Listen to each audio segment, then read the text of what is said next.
Good morning, ladies and gentlemen. Vice President Liu and Morris, ambassadors from New Zealand, from Italy, from Taiwan. Good morning.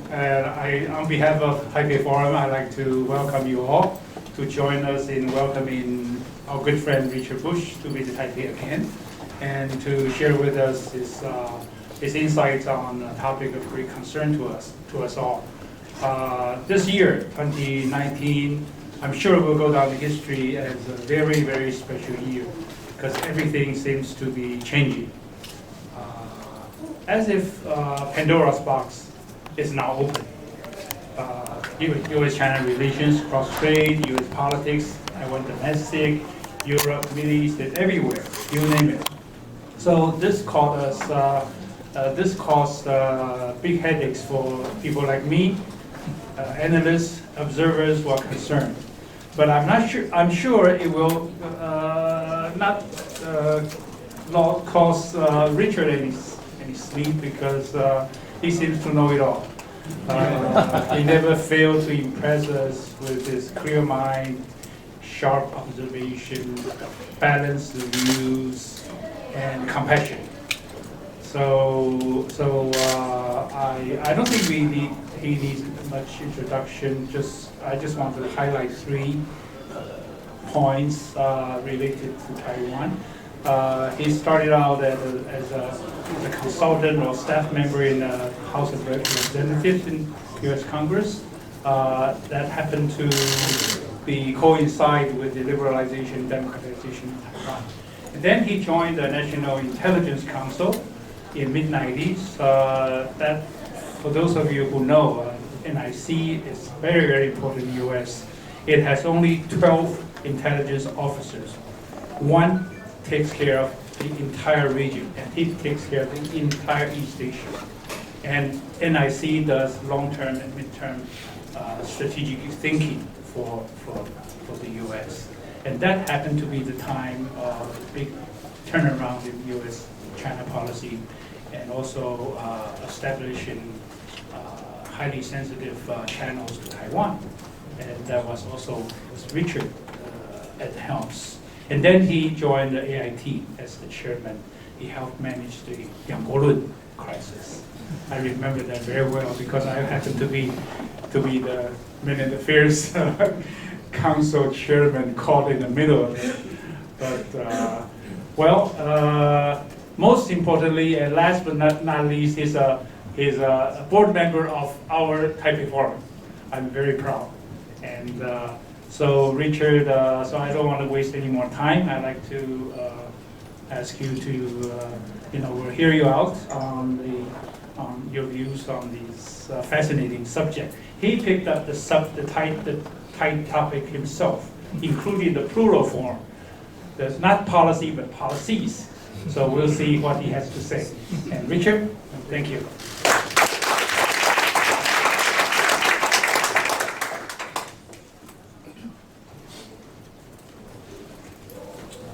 Thank you very much, Suchi, for that kind introduction. Thank you all for coming. It's a great pleasure to speak to you today at this event sponsored by the Taipei Forum. I'm deeply grateful to my Columbia Tongshue Suchi for inviting me. It's wonderful to see so many old-time friends. Thank you for coming. I just arrived in Taipei last evening, less than 24 hours ago. I'm confident that I will stay awake through this morning's program. I hope I remain alert through the Q&A and even have an insight or two to say. Suchi was very kind to say that it's good to have me because there are a lot of things that I know, and because I do, I sleep well at night. Actually, these days, it's because I know a few things that I don't sleep well at night. I've come to Taiwan this time for several different reasons, not just to speak to you today. One reason is that Brookings and the College of International Affairs of National Chengchi University is holding a conference on June 17th as part of the Brookings project on sustaining the long East Asian peace. We began this project recently, and we are very pleased that the site of our first event in Asia under this project is here in Taipei. The conference is on June 17th again, and it is at the Palais de Chine Hotel. And you're all welcome. I don't have to tell this audience that Taiwan faces a number of challenges. I would guess that you agree with my view that Taiwan will meet those challenges best if there is a broad consensus on how to do so. It needs organizations like Taipei Forum in order to chart a future course that has broad public support. Having good relations with the United States will, I hope, be part of Taiwan's future. Our bilateral relationship has evolved a great deal since the Kuomintang retreated to Taiwan in 1949. There have been ups and downs. Some periods are better than others. We now say that this is the best it's ever been. The standard by which you compare are basing that judgment is important, I think. I think both Washington and Taipei need to understand each other's perspective. I see Jake. Sorry. That's okay. I haven't said anything yet. We need to understand each other's hopes and fears. And of course, the People's Republic of China is always a factor. Now, I'm going to talk today about the Trump administration's policies towards Taiwan. I use the plural form of the word, policies, deliberately, for reasons that I will make clear. I'm not going to spend too much time on a textual analysis of what the Trump administration says, or in addition, what Congress says about Taiwan policy. The various verbal formulations that the U.S. government uses in various ways at various times, they're important. I myself take credit for creating one of those formulas, but I'll focus more on what the administration does and what it wants to do. Let me present my main points here at the outset so you will know where I'm going. First, this administration's stated policy towards the People's Republic of China is the most hostile of any since the Eisenhower administration. It emphasizes competition and leaves little or no role for cooperation. Second, the Trump administration's policies towards Taiwan diverge in their objectives. Some are positive and others are negative. Security policies are one thing, economic policies are another. Third, the administration's process for formulating and implementing policy is broken, which contributes to the policy divergence. Fourth, it has become clear that the economic conflict between Beijing and Washington is much more than a trade war.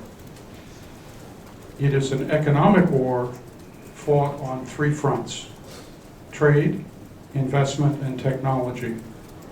The escalation of this war into different fronts has had negative consequences for Taiwan's interests, and I'm afraid it may, I underline the word may, get worse. To use a military analogy, Taiwan is becoming the victim of friendly fire. That is a situation where the soldiers in one army are accidentally killed or wounded by their own comrades. So the first thing I'd like to do is talk just a little bit about the Trump administration's strategy of a free and open Indo-Pacific. I think that since this term was developed, administration officials have struggled to say what it meant in detail. When giving a positive spin, they defined the various aspects of the word free and open. But the National Security Strategy issued in late 2017 and the unclassified summary of the National Defense Strategy issued in early 2018 conveyed a more negative interpretation on China, but were still rather vague because they cover the whole world. The Pentagon's Indo-Pacific Strategy Report, which was issued only 4 days ago, goes into much greater detail on this region, and it is worth reading. This report confirms the negative approach to China of the Trump administration. Acting Secretary Patrick Shanahan's transmittal letter makes this clear statement. Interstate strategic competition, defined by geopolitical rivalry between free and repressive world order visions, is the primary concern of U.S. national security. In particular, the People's Republic of China, under the leadership of the Chinese Communist Party, seeks to reorder the region, the East Asia region, to its advantage by leveraging military modernization, influence operations, and predatory economics to coerce other nations. The title of the section that is on the PRC specifically refers to it as a revisionist power, which is a strong term.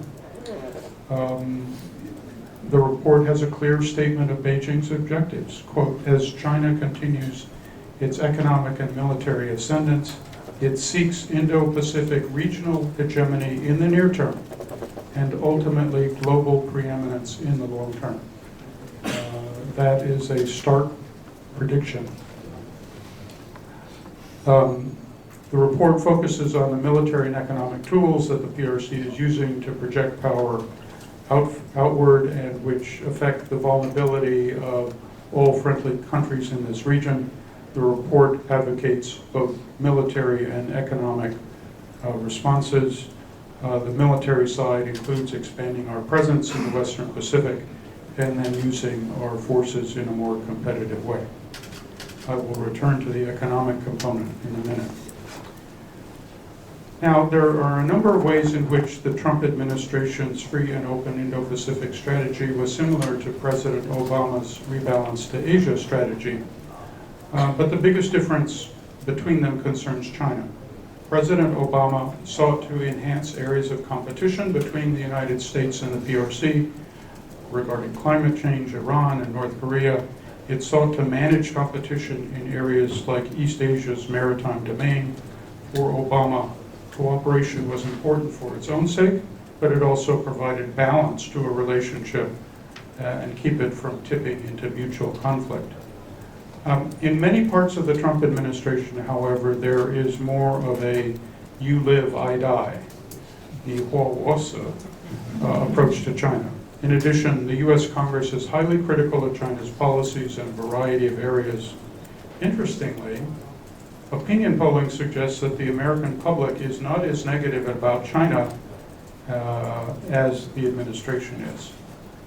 Now, with this background regarding China and East Asia more broadly, let me now turn to the Trump administration's Taiwan policies, plural. I will start looking at the positive part of the list and then go to the negative side. The principal positive side of U.S.-Taiwan policy is defense. U.S. officials seek to broaden and deepen the security relationship with Taiwan. This follows logically from their judgment that China is a revisionist power that wishes to diminish U.S. influence in Asia. There is the geographical fact that Taiwan is one link in the first island chain. The Pentagon's recent strategy report speaks clearly to Taiwan's importance. It says that a strong, prosperous, and democratic Taiwan is part of the rules-based order that America has a vital interest in upholding. It reports that the U.S. is pursuing a strong partnership with Taiwan, particularly in light of Beijing's pressure campaign against you. It confirms the commitment to faithfully implement the Taiwan Relations Act. But the report goes beyond these general statements to define our bilateral partnership. Specifically, quote, the objective of our defense engagement with Taiwan is to ensure that Taiwan remains secure, confident, free from coercion, and able to peacefully and productively engage the mainland on its terms.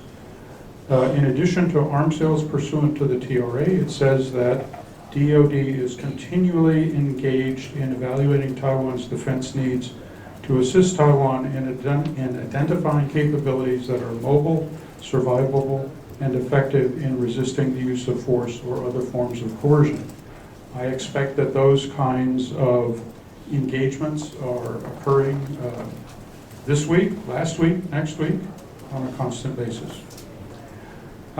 As with previous administrations, the Pentagon under Trump has mostly conducted enhanced security cooperation with Taiwan quietly.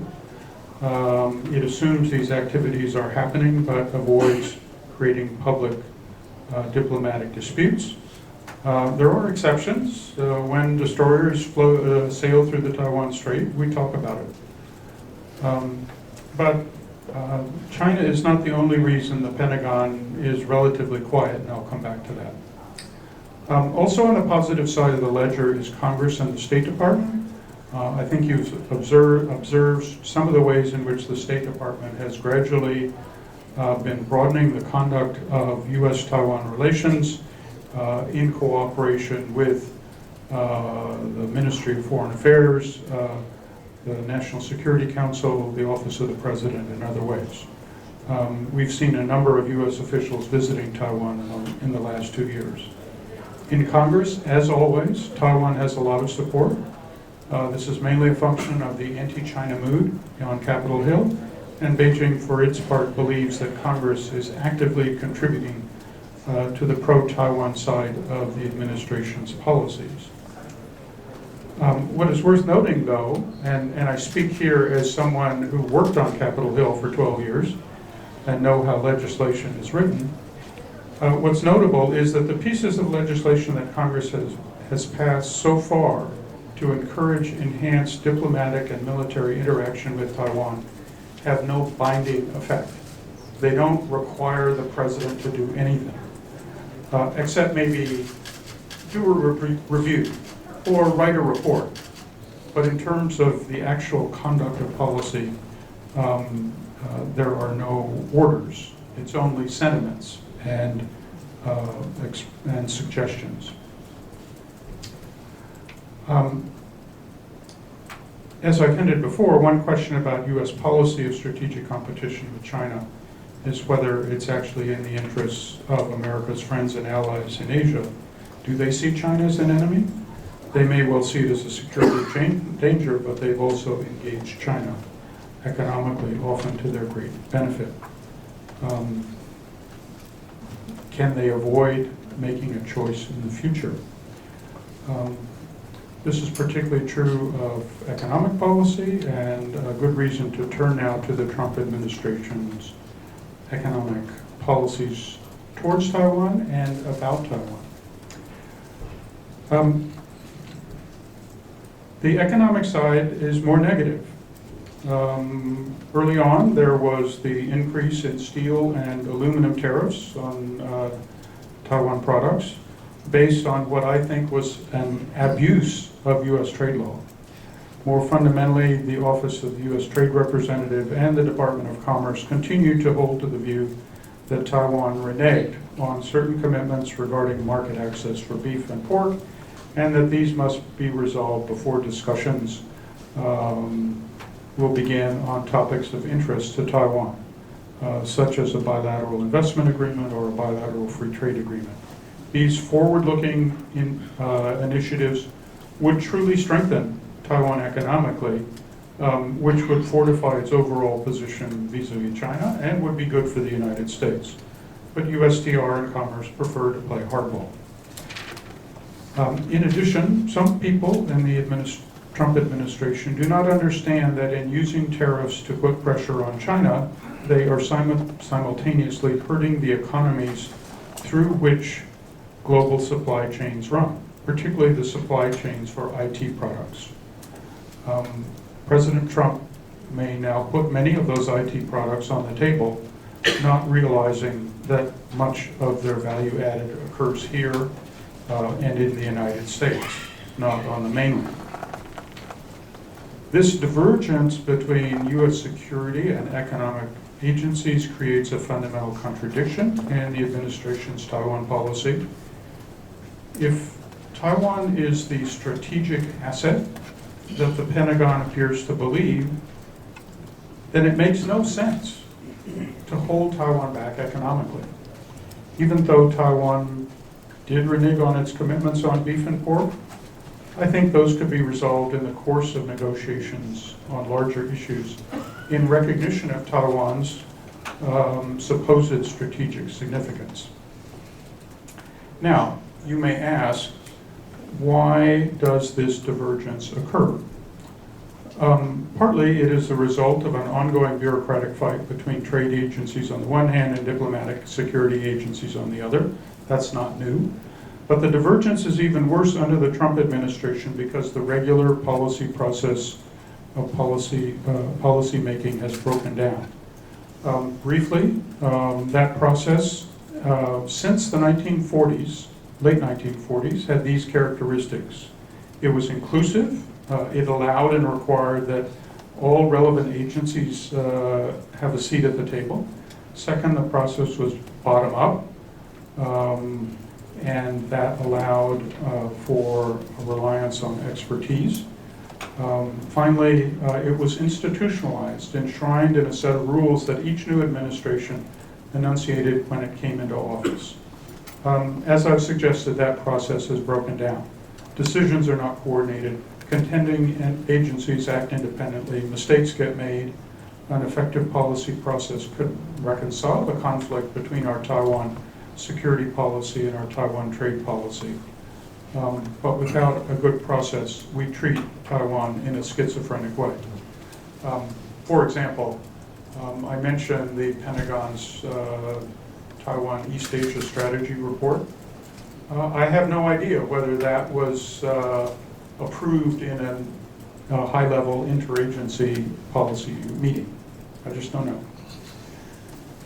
Now I need to mention one other negative aspect of the Trump administration, both policy and process, that is very important for friends in Taiwan to understand, and that is President Trump himself. He has affected his own administration's Taiwan policy in a unique and vacillating way. As you all know, as president-elect, he seemed to tilt in a favorable direction by taking a phone call from President Tsai Ing-wen on December 2nd, 2016. 9 days later, however, he talked as if he wanted to use Taiwan merely as leverage against China on trade and North Korea. I'm sure that he didn't get President Tsai's permission to do that. Thereafter, it seems that Trump has been willing to defer to China's President Xi Jinping on matters concerning Taiwan. I think this started at the Mar-a-Lago meeting in April 2017 and has been more or less true ever since. So there was a column in the Washington Post in September 2018 and where it was reported that a senior administration official had said, "This administration, from a personnel perspective, has the most hawkish, that is, pro-Taiwan team ever. But if Xi Jinping calls Donald Trump and complains, the president's instinct is to defer to that because there's always some pending issue in which we want something from the Chinese." Finally, I think we have to admit that there's some question about President Trump's personal commitment to Taiwan security. In the book Fear, Trump in the White House, Bob Woodward, former Washington Post reporter, gave an account of the first year of the Trump administration. And he recounts a January 19th, 2018 meeting between the White House, where Trump and his national security team discussed, not for the first time, the rationale for the United States defending allies and partners. Trump does not necessarily believe that that is in the interest of the United States to be committed to defending Japan, South Korea, and Western Europe. And those were the ones we thought that he had in his mind. In this particular argument in January last year, Trump first asked, what do we get by maintaining a massive military presence in the Korean Peninsula? Note that word get. What's the benefit? The concrete benefit. Then he asked, out of the blue, quote, even more than that, what do we get from protecting Taiwan, say, unquote. It's worth noting the implication of this question. President Trump believes that past administrations did indeed have some sort of commitment to come to Taiwan's defense. By the way, the president's attitude towards defense commitments is not new or Taiwan specific. He has been skeptical of alliances since at least the 1980s. He's been skeptical of the forward deployment of U.S. armed forces. So that's the situation concerning security, diplomacy, economics, decision-making, and President Trump himself. And I would now like to address the issue of friendly fire and the negative impact on Taiwan's own economy of U.S.-China economic conflicts. I would note at the first that American companies have had real and serious complaints about the business environment in China. You understand the complaints as well as I do. These are what we call structural issues. If Hillary Clinton had been elected president in 2016, and she did win the popular vote, her administration would have pressured China on its industrial policies. President Trump took a different approach. On the one hand, he relied on increasing tariffs or the threat of increased tariffs to pressure Beijing to bring greater balance to U.S.-PRC bilateral trade and to give USTR leverage in its effort to get Beijing to change the business environment for American companies. These are the trade and investment fronts of the economic war.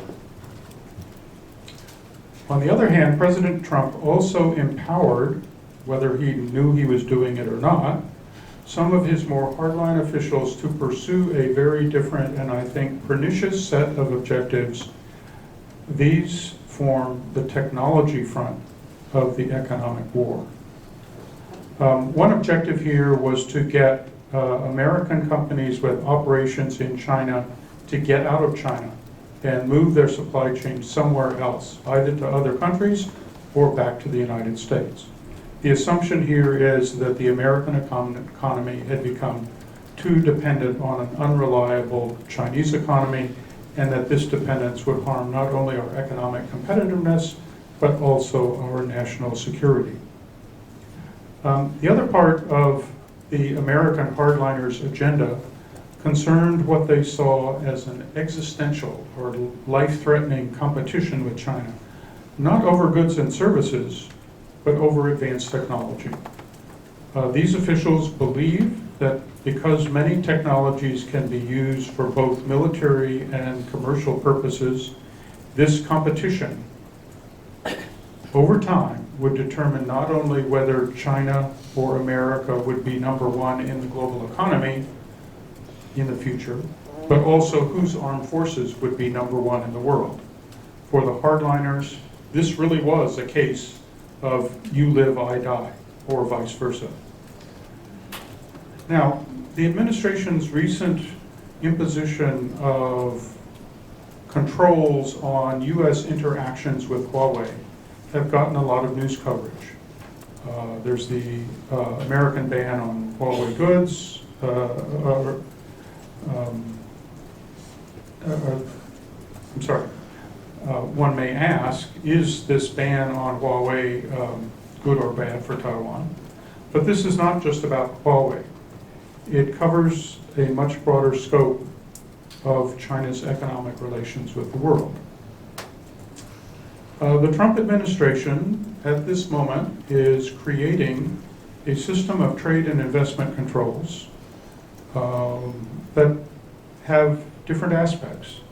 PRC entities wishing to invest in the United States are getting greater scrutiny. PRC students and scholars involved in sensitive fields in U.S. universities are coming under more scrutiny because they are human capital. Most important, transfer of American technology that could benefit China will come under a licensing process similar to that in the Cold War vis-a-vis the Soviet bloc and for a long time China. The strategy here is to exploit the dependence of rising firms like Huawei, ZTE, and Fujian Junhua on external imports, particularly semiconductors, both from the United States and from Morris Chang's company. Banning these companies from buying foreign semiconductors and other components could amount to a death sentence. Now we understand that this is not like the era of the Cold War, and that to implement export controls on China in our current globalized world will be difficult. But the Trump administration is trying. 14 critical technology areas were identified in the Export Control Reform Act passed in July last year. As I speak, the Commerce Department is compiling a detailed list of companies and technologies that will be subject to license. Reportedly, 7 Taiwan companies are already on the list. The export control requirements will apply to American companies, overseas affiliates, foreign companies with U.S. operations, or connections of a very broad sort. One interesting feature, the new controls define as an American product any item that has at least 25% American content. And therefore, it comes under these controls. Now, what does this mean for Taiwan and its many companies with ties to both American and PRC companies? I have to tell you, I am a pure layman when it comes to both IT and law. I do have a Taiwan lawyer friend who's been at Brookings for the past few months, and he's actually been studying these issues. We'll have a paper that he did coming out. And in this paper, he develops a speculative scenario concerning artificial intelligence, which is one of the big technologies that is on the U.S. list. And he predicts any Taiwanese company that has a direct or indirect business operation, joint venture, or partnership in the United States, if it also engages in any research conducting development of artificial intelligence and machine learning related chipsets with a Chinese company, excuse me, must apply to the United States government for a license in order for this technology to be deployed in China, or otherwise released to a Chinese national located in the U.S. That is true even if no substantive products are to be exported to a foreign company or a foreign national located in the United States. The presumption here, of course, is that any license will be denied. I say that I'm a layman on IT and law, so I hope I am wrong in the suspicions I have about where this is going and the implications for Taiwan. But I suspect that even applying for licenses will be difficult. I suspect that Taiwan companies with links to American and Chinese companies may have to choose between the two, as some American companies are already doing with respect to China. I suspect that the U.S. effort to decouple the U.S. and Chinese economies, which is one goal, will force Taiwan companies to choose. This is the 21st century version of friendly fire. So, to sum up, U.S.-Taiwan security relations are improving, often not in ways that we know about. The general conduct of U.S.-Taiwan relations is improving. Third, economic relations have been suboptimal at best because of beef and pork, and I worry that the new U.S. export control regime may create a new order of problems for Taiwan. President Trump remains a wild card. Fourth, it's too early to know the scope, duration, and implications of the U.S. competition with China. The emergence of the export control regime is going to make it much more complicated. it was going to be hard to reach an agreement on tariffs and market access and structural issues. The actions against Huawei, I think, guarantee that Huawei will now be part of the Chinese package of things that they want. Ms. Meng's extradition case is also a problem. But as I've suggested, in big terms, Huawei is only the tip of a very big iceberg when it comes to technology. Now, there's some implications of these American policy approaches for Taiwan. First of all, even if U.S.-China relations become a zero-sum struggle, Taiwan won't necessarily and automatically be the beneficiary. This is particularly true when it comes to economics, as you know as well as I do. And I've outlined the ways in which our economic policies towards China have consequences for Taiwan. I don't think this is being done deliberately. I think the sympathy for Taiwan within the U.S. government and the U.S. Congress and the U.S. public remains very strong. But sometimes we have a way of doing things without thinking about the first order consequences, the second order consequences, the third order consequences, particularly for small friends. Second, although some parts of the U.S. government are quite supportive of Taiwan, others are not. And I think you got my point on that one. But I would say, if there are people in Taiwan who believe that U.S. support for Taiwan is absolute, is 100%, they need to think again. There's no blank check here. Taiwan needs to consider carefully how to balance its interests vis-a-vis the United States and the PRC. Third, there are ways Taiwan can help itself economically, militarily, politically. I do worry that Beijing, in dealing with Taiwan, will rely increasingly on pressure and intimidation.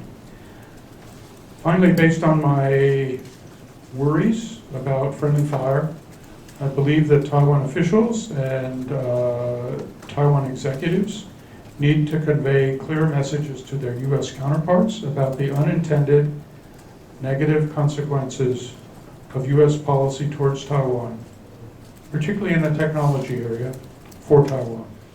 We all understand the constraints here, but fortunately Taiwan is blessed with many friends in Washington. So thank you very much for your attention. I wish that I could provide you with a more positive report than the one I've given you today, but I feel it's my duty as a good friend of Taiwan to be honest and frank. Thank you again for coming. I look forward to your questions.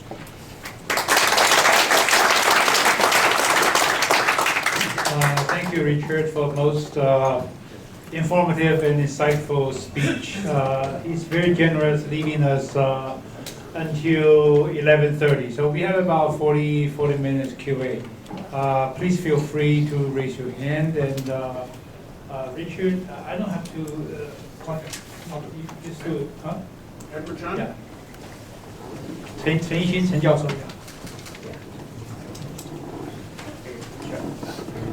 We are all friends. Dr. Sushi, share With the emphasis on today's the word speech. old. And a couple of months ago, you wrote a letter to warn that if President Tsai Ing-wen was invited to Washington, D.C., there would be a political disaster. And today, in your speech, you mentioned that all pro-Taiwan acts or amendments, including Taiwan Travel Act and the Asian Reassurance Initiative Act, do not have binding force on the executive branch.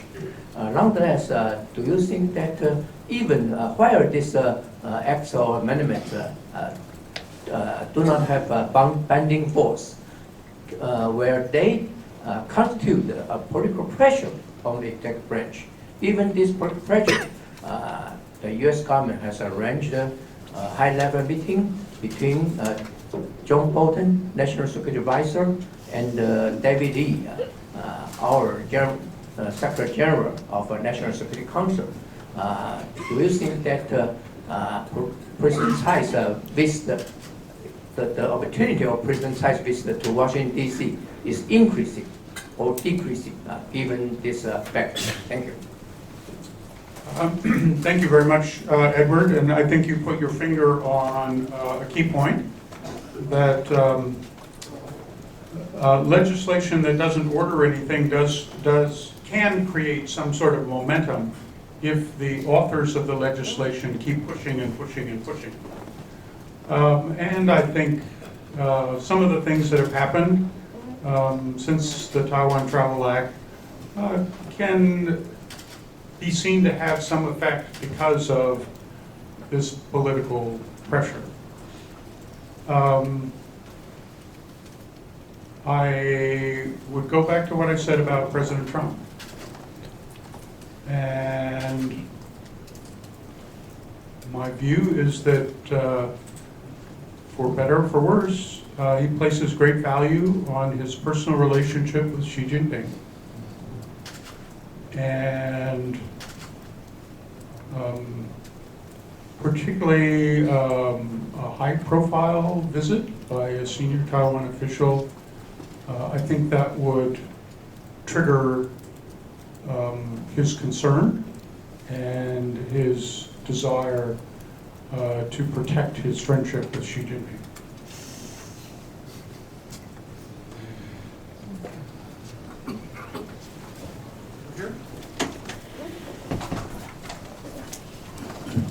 Good morning, Dr. Bush. Yes. Thank you very much for your excellent speech.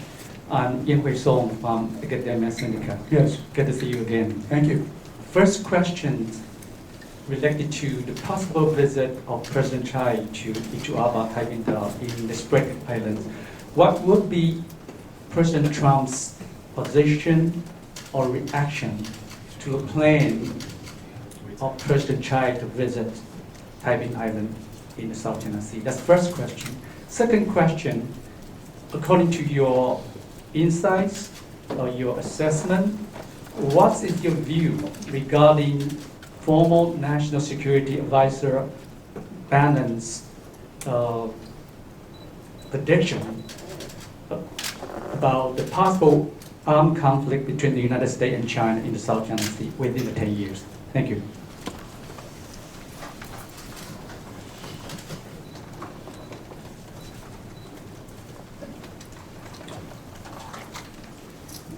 Let me give you a guess that any proposed visit by President Tsai to Taiping Island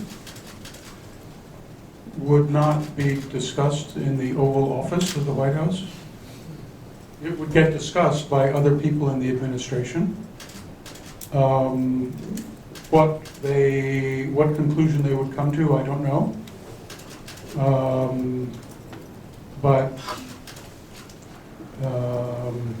that's my sense of how it would be dealt with.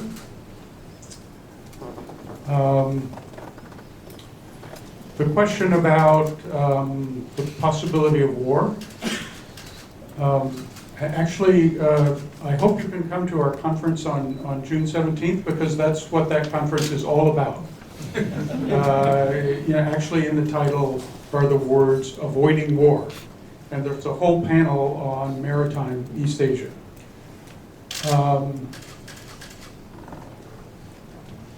My personal view is that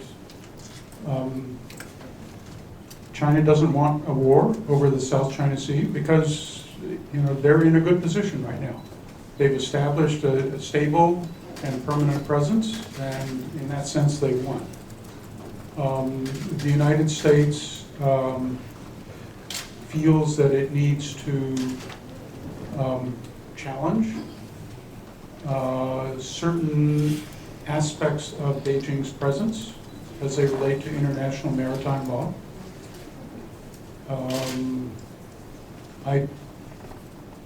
don't see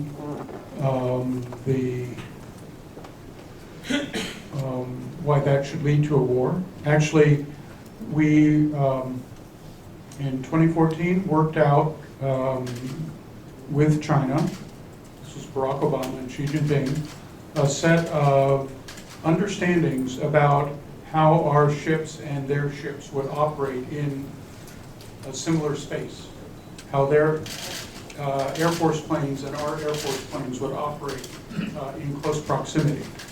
And despite all the other things that are happening between the United States and China, those rules of the road, those guidelines are working well.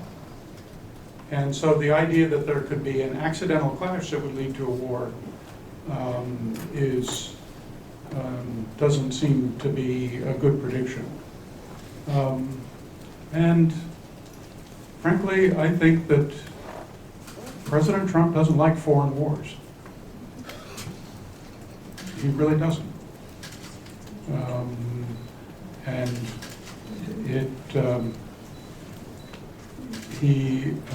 what was it, Venezuela? I think he criticized his own officials for moving towards some sort of conflict.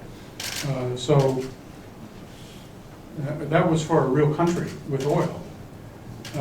These are for islands where not too many people live at any one point in time. They're strategically important, I think, but I don't think the stakes are high enough for there to be a war. Who has the next question? Yes, ma'am. And then I'll go. You sit.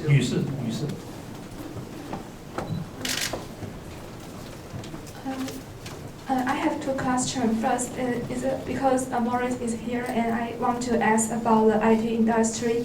As a professor, you mentioned, you said Taiwan must choose sides. So, we have to choose that because Huawei is TSMC's biggest client in this semiconductors industry, and I want to ask if any possible, what kind of a suggestion a professor might give us?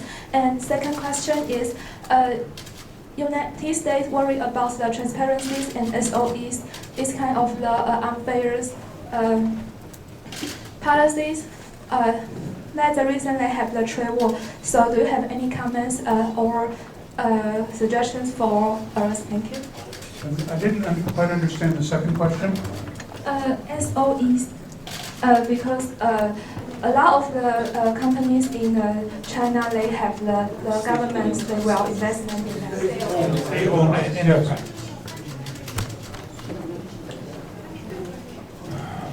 Well,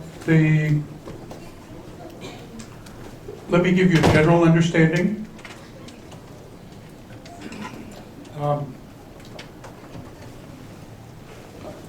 It seemed that the United States was making progress in securing commitments from China on changing the relationship between the government and China's state-owned enterprises.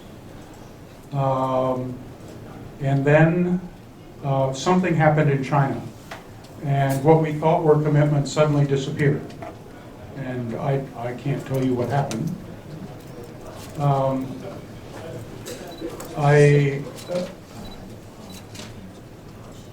We might want to think strategically about the threat that state-owned enterprises pose. I mean, clearly the Trump administration believes that they pose a threat.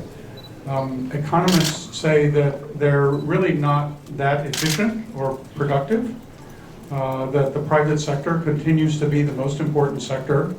So let's let the PRC government continue to pour money into state-owned enterprises because it would probably be wasted. It's a joke. Maybe. With respect to your first question, I have to emphasize that the export control system is still in the process of being created. And by the end of this month, I think the long list of affected products and companies will be made public. what we have heard so far is based on information that people have gained indirectly. I hope that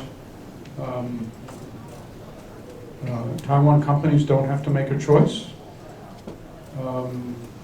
There, at least with respect to Huawei, there may have been ways to handle that situation that were not so extreme. I think some European countries wanted to do it that way, but we are where we are. So, gentlemen over here, got a question? There and then Andrew. So. Thank you for coming. Sure. What are tentatives or under-table maneuvers of the American government, European Union, and Chinese government to maintain the peace in Taiwan's trade area? What was the first part of your question? What are tentatives or under-table maneuvers of the American government or Chinese government or the European Union try to maintain the peace in Taiwan's trade area? In Taiwan's trade area, yeah. You say American is a peace-loving country, Trump is a peace-loving president. So what are visible maneuvers from this side? Thank you. I think we need to start with an analysis of Beijing's objectives and methods and timetables with respect to Taiwan. My personal view, which could be wrong, is that although Xi Jinping wants unification to occur sometime, it's not an urgent matter. And so he doesn't need to take action right away. I think that he may understand that in addition to the use of force, there are other tools that he has available, tools that are probably being used right now to affect Taiwan society and Taiwan thinking. I think Xi Jinping understands that the ambitious reforms that he set for the People's Liberation Army, including creating a PLA that can actually do joint warfighting, are not complete. It is not clear when they will be complete. And if you were going to conduct a full-scale military campaign to take Taiwan, you would need a PLA that could conduct joint warfighting in a really excellent way. So this is not the time. The United States, I hope, will continue to encourage Taiwan to improve its deterrent in effective ways to reduce the chances that Beijing would do something stupid. I hope and expect that the Taipei government will continue to be cautious in how it deals with the mainland. So this is not an urgent matter, I think. So, Andrew? Hi, morning, Richard. I'm sorry, Yang Ming. Just a very cheap question from me. I would like to know your view about John Bolton's role in the foreign policy of the United States toward China, Taiwan, and North Korea. Honest answer? I don't know.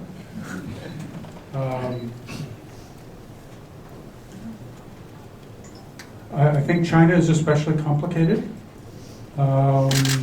because right now, at least, trade, investment, and technology are the main issues. And so the dominant role is played by USTR and the Department of Commerce. And it's to people in those agencies that President Trump looks for that part of China policy.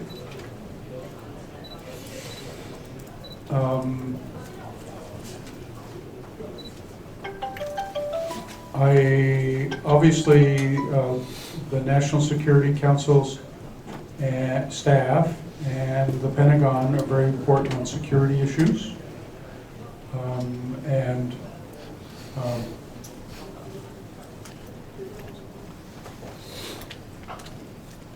We do not know how much President Trump knows about what is happening.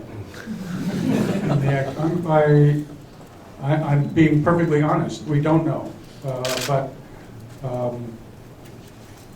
it may be that he's worrying about other things, and he must worry about other things. He has a difficult political and legal situation. The U.S. economy is a question mark, and so on. So he can't be watching everything all the time. John Bolton and Secretary Pompeo seem to have the lead on Korea, and they seem to have diverted Trump from making unnecessary and unwise concessions to Kim Jong-un in Hanoi. And I think we are at a stalemate there. We're at a stalemate with China. We're at a stalemate with Korea. And each individual official's role may not be so important now as the interests involved, but it's really hard to know from the outside what the each individual's role is. If there's an article that's critical of somebody inside the administration, that article may have been sourced to that person's enemies. So how much value do you put on it? I don't know. I'll go right here. Amy.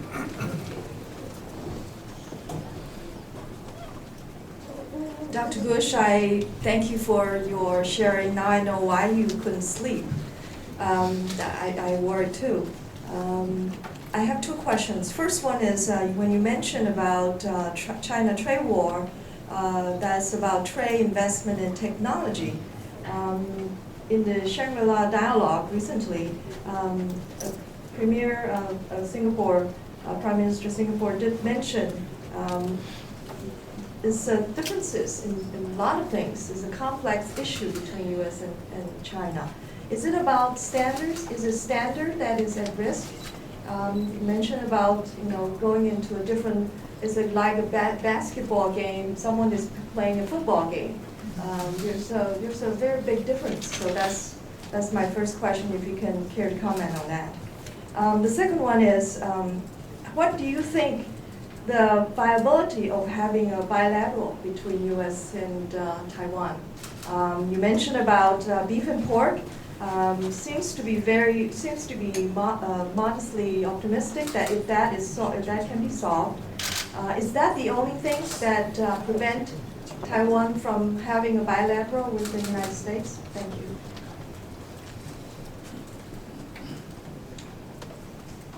Let me take the second question first. My own personal view is that we should be negotiating with Taiwan on ways to broaden and deepen our economic relationship. What you focus on, it's up to the two governments to decide. Whether you go for a big package or a set of smaller packages, that's a tactical question. But I think it's in our joint interest to do so. The obstacle that we continue to hear about is market access for beef and pork, or Taiwan fulfilling commitments that USTR says it made. There are probably other issues. Pharmaceuticals may be one of them. This is a question of tactics. What issues are you going to put out there kind of as preconditions before negotiations can even begin? Or should you have confidence that you can deal with those issues in the process of negotiation. I think we can deal with them, but I'm at Brookings, not at USTR. Thank goodness. The first question, I think there are a lot of things involved. I think industrial and technological standards is one of them, and that's part of the broader competition when it comes to technology. But I would emphasize that from the American point of view, it's not just this technical issue, and it is fairly technical. It is defining the limits to which the United States and to some extent other friendly countries provide China with civilian and military technologies that we decide, we the United States government decide are really dangerous. And that sort of involves an intrusion of government into economic relations that we haven't seen for a long time. Person in the back, and then I'll come right here and then here. Good to see you back to Taipei again, Richard. Thank you. And I think you have made a very interesting speech. And one thing impressed me the most is the concept or the notion or just a point you mentioned in your speech, which is the friendly fire. I think it's a very interesting thing that you mentioned in this interesting speech. In the first place, I thought you're going to focus in your deliberation on this concept. You will probably touch upon the security aspect of the relationship between Taiwan, mainland China, and United States. But it surprised me a little bit. You only mentioned about the economic aspect of this friendly fire. Actually, if you have the chance to read many of the articles on our major newspapers, we have a lot of experts and scholars writing papers, raising their concern or worry about Taiwan's overly pro-U.S. approach diplomacy will actually invite even stronger pressure or coercion from mainland China. But seems that the United States, Washington, is giving Taiwan a lot of things or promises previously Taiwan couldn't get. But you mentioned that many of the decisions or any kind of statement made by the U.S. Congress in previous times are all not legally non-binding. But still, we have a lot of worry in here that actually Taiwan has probably will become a state in the gambling table between China and the United States. That even some people believe the worst scenario to Taiwan, suppose this trend continue to develop, the proxy war might even happen in Taiwan. And of course, Taiwan will be the only loser, probably. But what I try to ask you about this notion is, do you think there's any security or defense aspect in your notion on friendly fire? Well, Suchi didn't give me that long to talk. If they had given me a lot more, I probably could have added something. But you raise a serious question that concerns any alliance or quasi-alliance relationship, that sometimes the smaller partner in the alliance can get entrapped into a conflict that it doesn't want. Or sometimes there's the danger that the smaller partner can entrap its larger partner in a conflict that it doesn't want. Let me say a couple of things. I think you can make a case that it was Beijing that first made Taiwan a gambling piece on the table. I happen to believe that that China chose an adversarial relationship with the Tsai administration. It didn't have to. It was given an opportunity to work out a pattern of coexistence, and it chose not to. I think I understand the strategic logic behind that, but I'm sorry they did.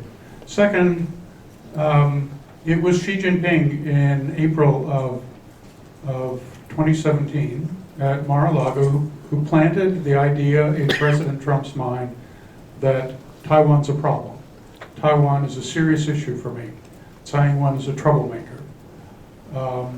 Whether any of those things are true, he had an interest in shaping President Trump's thinking. And so from then on, you see the things that President Trump has done or has not done. I think it is convenient for China to put a lot of blame on the United States for the situation in cross-strait relations. They have a tendency to blame others for their own policy dilemmas or failures.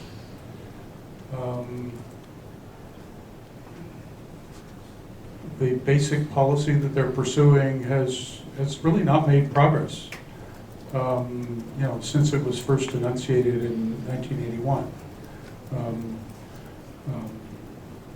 And so I think that the situation that you described and the commentary that you've had in Taiwan is quite understandable. And people in Taiwan should be careful not to get drawn into conflicts that are not in Taiwan's interest.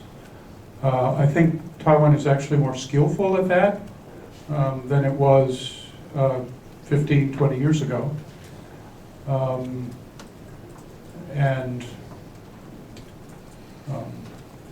You will have an election in not too many months, and that will reshuffle the deck, and we'll have a whole new set of issues to talk about. So you had a question.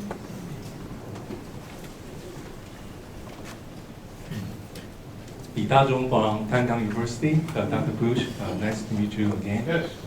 You talk about you die or I leave foreign policy of the Trump administration. So do you think will become a long-term policy of USA, a kind of irreversible phenomenon? If Donald Trump lose the election next year, will everything remain the same? And people talk about new nuclear war. So what is your viewpoints about this? Thank you. That's a really good question.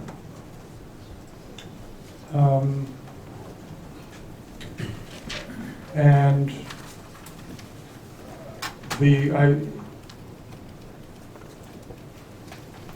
if we have a Democratic president, depending on who it is,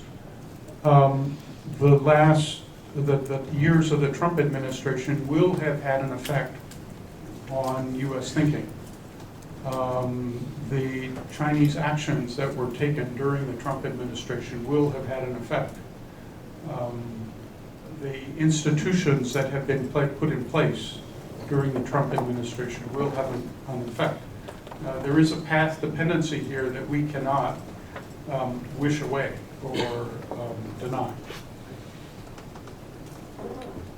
I guess the question comes down to what a Democratic president would think about this fundamental question, and that is, despite the real conflicts of interest in our relationship with China, despite the difficulties that have developed during the Trump administration, is it in the interests of the United States for itself?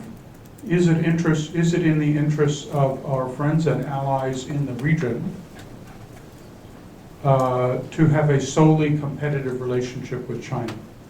Or should we return to the policy approach that successive administrations pursued, which was maximize areas of cooperation, realizing that cooperation is not easy,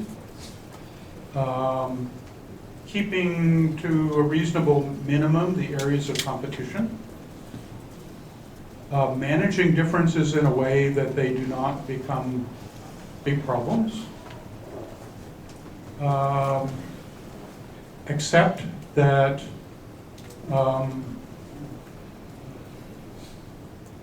the balance of power and balance of influence and balance of interests of the United States and China in East Asia is a complicated one. Is it really in our interest to force our friends to make a choice between the United States and China? Previous administrations did not believe it was in our interest. The logic of the Trump administration's policies suggests that maybe they think it is. And their view is, you are either for us or you're against us. Gentleman right here, he's been waiting very patiently. Major General retired from MND. Have a question about military issues. Okay. If we choose to stand in the American side, so the frontal fire will be increased, I guess, because Taiwan Strait will be highly intensive, or for instance, like the military air force to across Taiwan or over Taiwan Strait make us to respond frequently. So this is the questions. If China takes some actions to respond to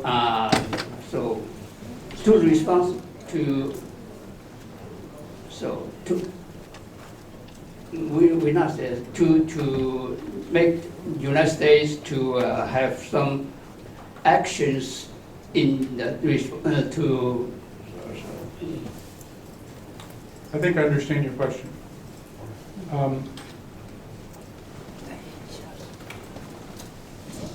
First of all,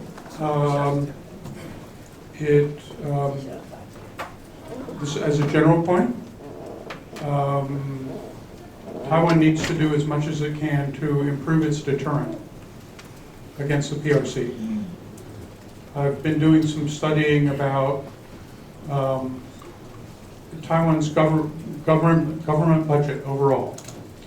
And it's very interesting to see, if you look from 2007 to 2017, the statistics available from government agencies, the share of the government budget that went from defense was always around 11%.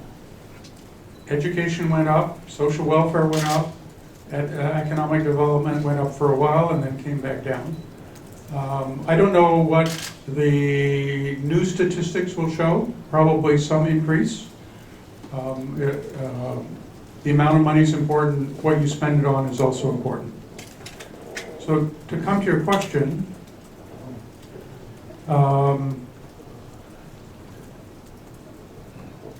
I need to think more deeply about the application of my metaphor, my concept of friendly fire to military affairs. But let me say this. I think that a lot of what the PLA is doing these days in the Taiwan area is political warfare.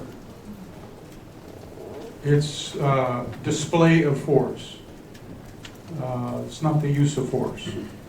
It's designed to have a political impact on the competition within Taiwan over who will hold power starting on May 20th, 2020.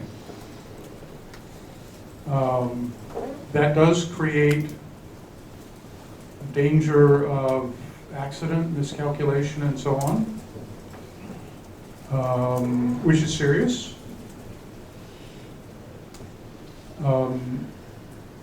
And I hope that the ROC Armed Forces have good rules of engagement to ensure that no mistakes are made. But let us keep in mind, Beijing chose to create this situation for a political purpose. Now, the question is, what is it going to do after 2020 when we have either maybe Tsai Ing-wen is reelected, maybe we have a KMT president. There are many different possibilities. It's amazing to watch how vibrant Taiwan's democracy is. You have the possibility of all kinds of tickets emerging. But if we have a KMT or pro-China independent president, what does Beijing do then? Does it dial back? Does it reduce the exercises in the Taiwan area? Which really proves that this was all done for political purposes. I don't know, but it's an interesting question. So I have a gentleman here and over there. Good morning, Doctor. Good morning. My name is Richard too. Wow. I'm Richard Campbell. I'm now studying strategy under Professor Li Dazhou from Taiwan University. Yes. My question is very simple. Since you just mentioned that next year we have a presidential election. Suppose the KMT candidate is elected and the current chairman of KMT, Wu Dunyi, he mentioned that he will initiate a peace agreement with the PRC. Do you think that the U.S. administration, whether it's under Mr. Donald Trump or other gentlemen, they will accept this circumstances to happen? Thank you very much. Well, that was about 3 hypothetical questions in combination, so it's hard for me to answer. First of all, I would say that I have actually written an analysis of the possibility of a peace accord between Taiwan and the mainland. It's in a book of mine that was published in 2013. And the English title is Uncharted Strait. The Chinese title, maybe you can still get it at bookstores here, is 未来的海啸. And I explain why a peace accord is complicated. Doesn't mean you shouldn't do it, but it is complicated. Now, as to how a U.S. administration might react, That's a very hard question to answer, but I think I can at least say with some confidence that any American government would want to see the text to see what the agreement actually does or doesn't do.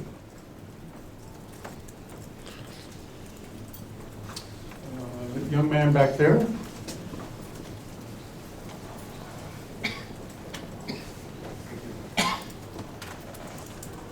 Thank you, Dr. Bush. After reading your article recently, I have Which one? Just published in maybe February. It's about the open letter to the President Trump. Yeah. And since Trump administration, there are some friendly acts passed in the Capitol, such as Taiwan Travel Act or the Taiwan Assurance Act or AREA Act. Yet, as you mentioned, the President Trump was skeptical about the interest of keeping alliance commitment to Taiwan. I'm sorry, to Taiwan. Do you think those acts will be completely implemented by Trump administration or just executed partly to create a leverage with China, like we commonly say, playing the Taiwan card? That's my question. Thank you. Okay.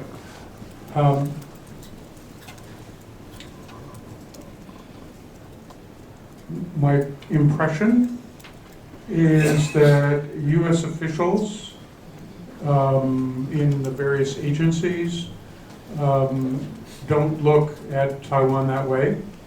That in some agencies, particularly State Department and Defense Department, there is a desire to improve our relations with Taiwan in ways that fit with our interests. So, you know, right now I'm not so worried about Taiwan being played as a card, but you know, I think the main danger from that is from the President of the United States, and maybe he's forgotten about that. So one of the most patient people in Taiwan that I know of is former Vice President Annette Lu, and she's been waiting for a long time to ask me a question. So. Thank you for coming here to tell us your perception of the White House policy toward Taiwan. You know, we're going to have elected for next president. It's no secret that occasionally United States get involved with foreign elections. One of our potential president candidates, Mr. Guo had a chance to visit the White House shortly after he announced his interest in running. Very interesting that on purpose, he put on his hat with a flag of both ROC and United States. And later, he demonstrated a picture taken at the Oval Office meeting with President Trump. And he also showed us with the signature of President Trump, "You were great." He also announced that he insists on two-China policy, but Xi Jinping kept it quiet. Do you think it's very normal or some implication behind that? Why Mr. Guo, after announcing to run for the next president of Taiwan, was allowed to with White House, was allowed to have a hat with the flag of ROC and the United States together. And later he made it clear that his platform is to support the two China's policy. Any implication or message that you can make? Thank you. Let me get a drink of water before we.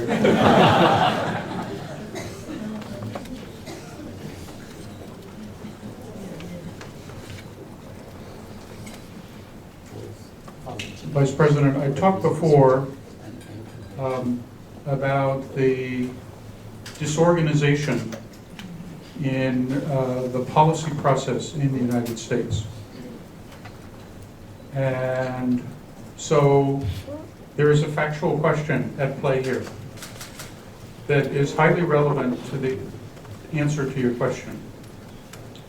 And the question is, who was involved in the decision to approve Mr. Guo's visit to see Mr. Trump? And who was involved in what he wore as his headgear and what he said? I don't know. But I simply don't know. But you know, you cannot assume that this was a decision that was widely coordinated in the U.S. government.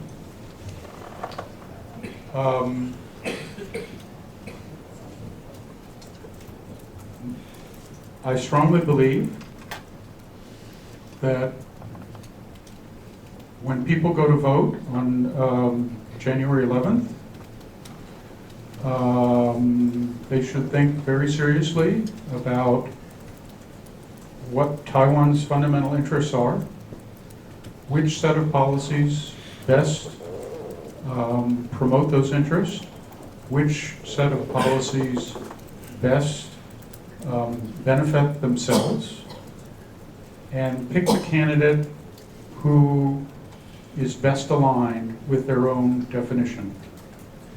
Obviously, many factors will go into this, but who holds power in Taiwan is really should be the choice of the American people. You sacrificed several years of your life for democratic Taiwan. I worked in my own way, small way, to help bring about democracy in Taiwan. And that was because what the people want is what is most important here. Thank you. Morris, do you have any questions?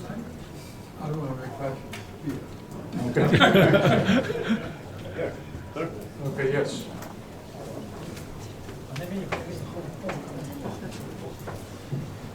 Dr. Bush, I have only one question. In the report you mentioned, Indo-Pacific Security Report, it only mentioned Taiwan Relations Act without saying anything about the so-called One China policy. And also the Chinese is complaining recently that the U.S. is deviating from what they call One China principle. So is there any very subtle or significant of your government on this very sensitive issue? Thank you. First of all, we have never said that we would adhere to the One China principle as Beijing defined it. And I think that will continue to be the case. Because Beijing's One China principle is self-serving. But, you know, if I were in their shoes, I'd do the same thing. So, I don't blame them. I talked before about the lack of coordination in the U.S. government.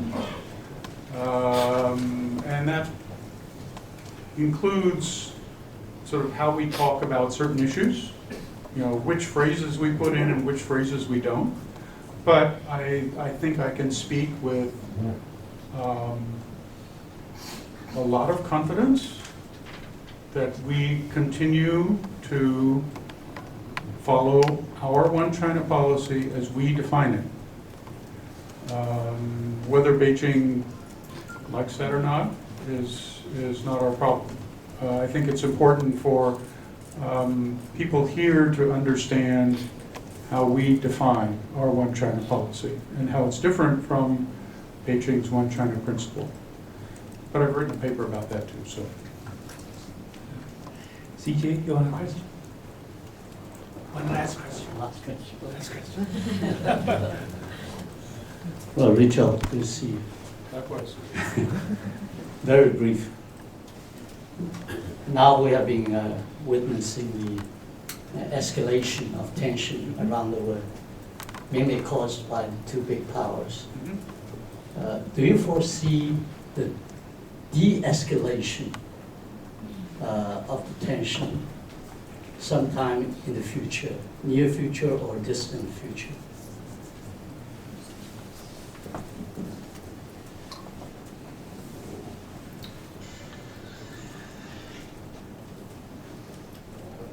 This is a question that is impossible for me to answer. but I will identify what I think are some factors that will govern the thinking of the person who matters most in the United States, and that's President Donald Trump.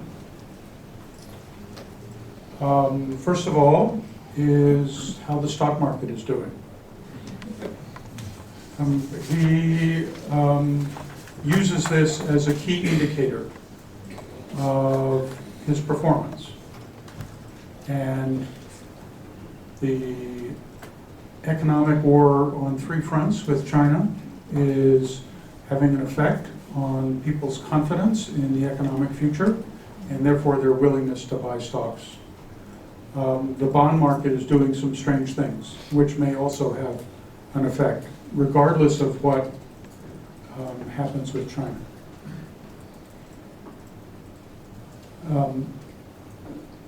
Second,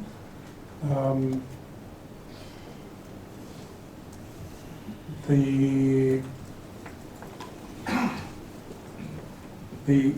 economic impact in the United States on different groups of Americans of the president's trade policy, I think will ultimately have an effect. These effects will ripple in many different complicated ways. The evidence of them may not always be easy to pick up. Whether President Trump gets these signals that his own policies have affected even the people that he relies on for his support is a question. But this could have, this along with a declining stock market could lead him to call for de-escalation in the conflict. Every day that we get closer to whatever, November 9th or whatever the election day is, puts more pressure on him to consider whether maintaining a high level of tension with China is good for him politically at home. Another indicator is what Fox News says about the value of a tense situation. And because he watches Fox News all the time, and he takes a lot of his cues from them.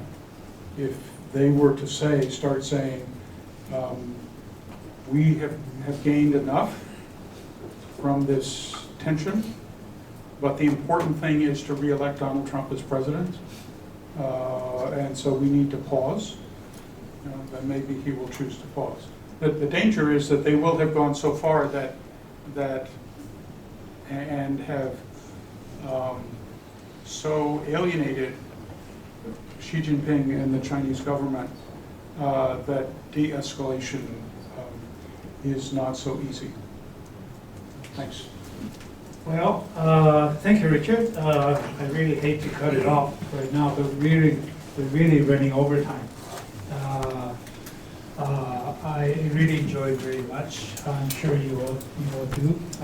No one. We all sat through the whole session, the entire session. No one dozed off. No one walked out. So, Richard, this is a sign of a huge success. Thank you. We thank you very much for joining us and giving us so many insights about this. These are difficult issues and difficult times. Thank you very much for the opportunity. Thank you all for coming.